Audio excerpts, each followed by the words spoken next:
My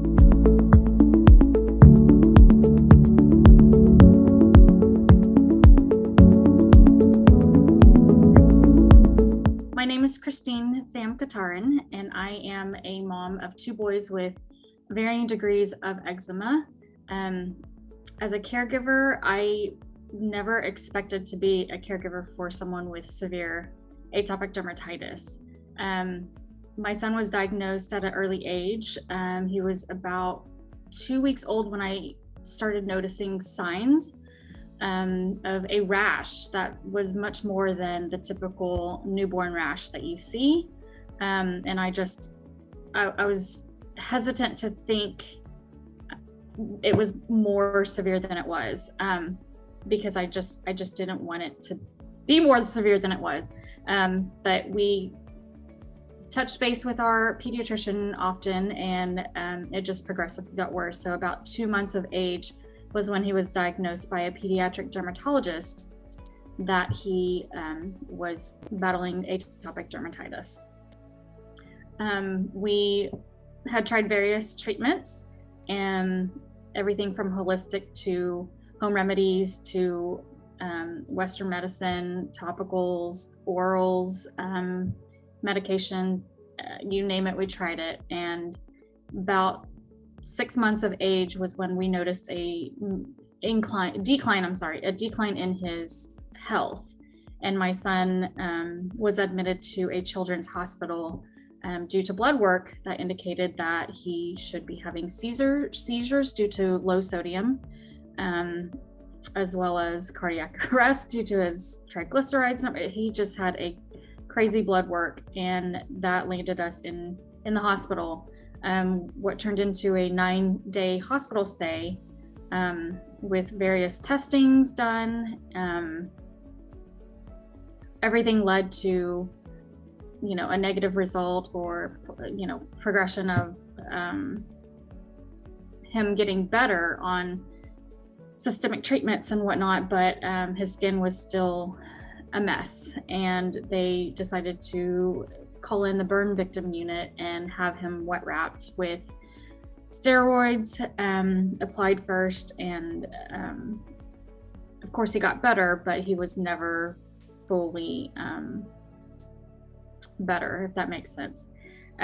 His skin was always glossy, and I called him the slip and slide baby because I felt like every time I held him, he would just slip right through my fingers due to the steroids. But once he was released from the hospital, and we were continuing with a regimen that we were sent home with by the dermatologist, he was starting to progress backwards in his skin, and we just felt like there was no hope at that point.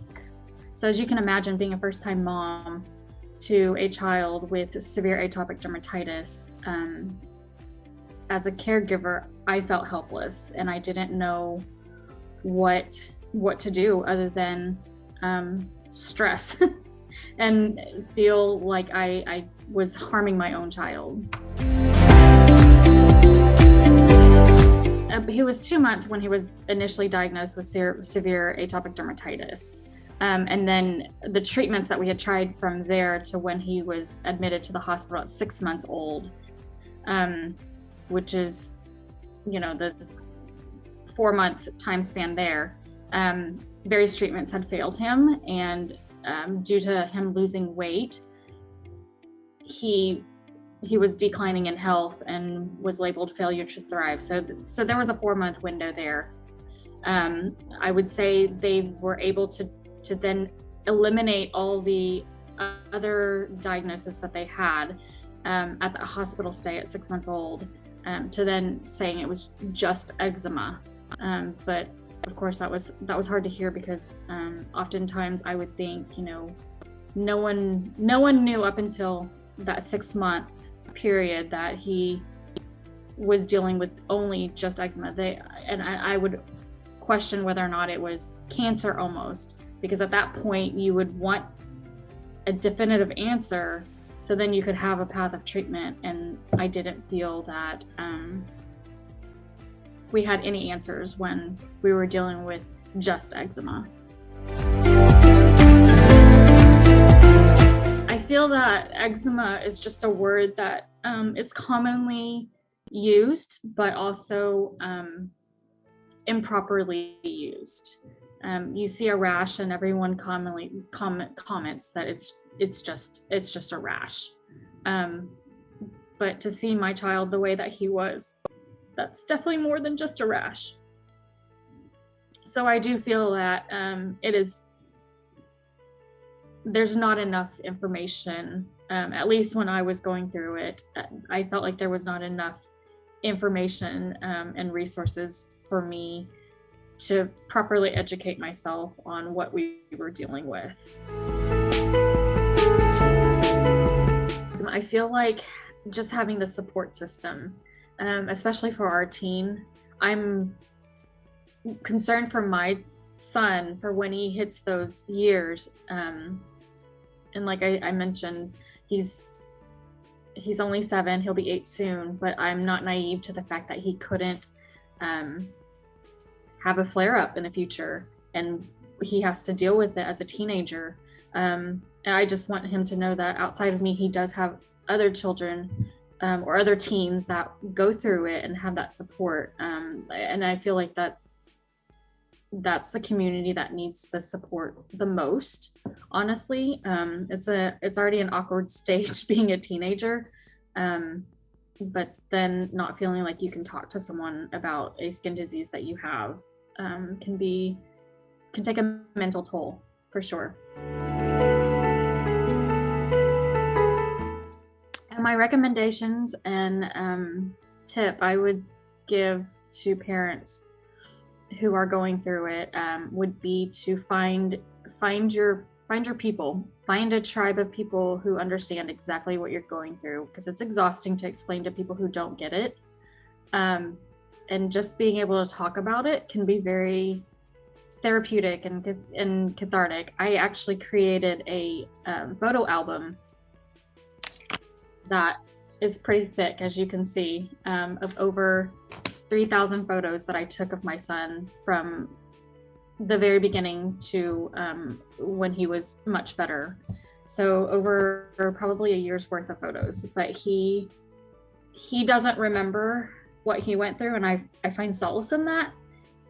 But I have this book to show him, and I'm thankful that he doesn't remember any of it. But I use this way it was very cathartic for me to put into a book and see where we've come from, and for him to have hopefully compassion for others who aren't so lucky.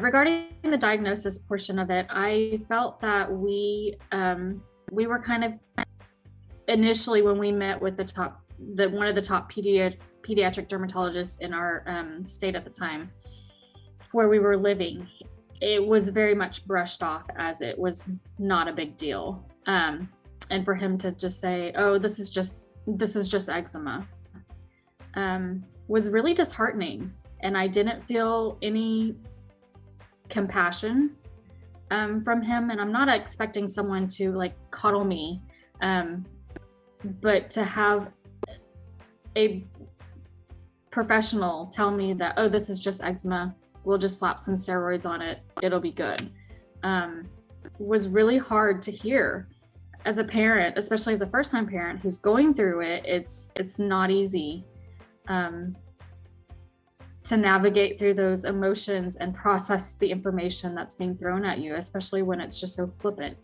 I feel like, when you find a doctor who understands and shows you that compassion, hold on to them and have them help you advocate for your child, because we had to go through quite a bit of doctors to get to the right one.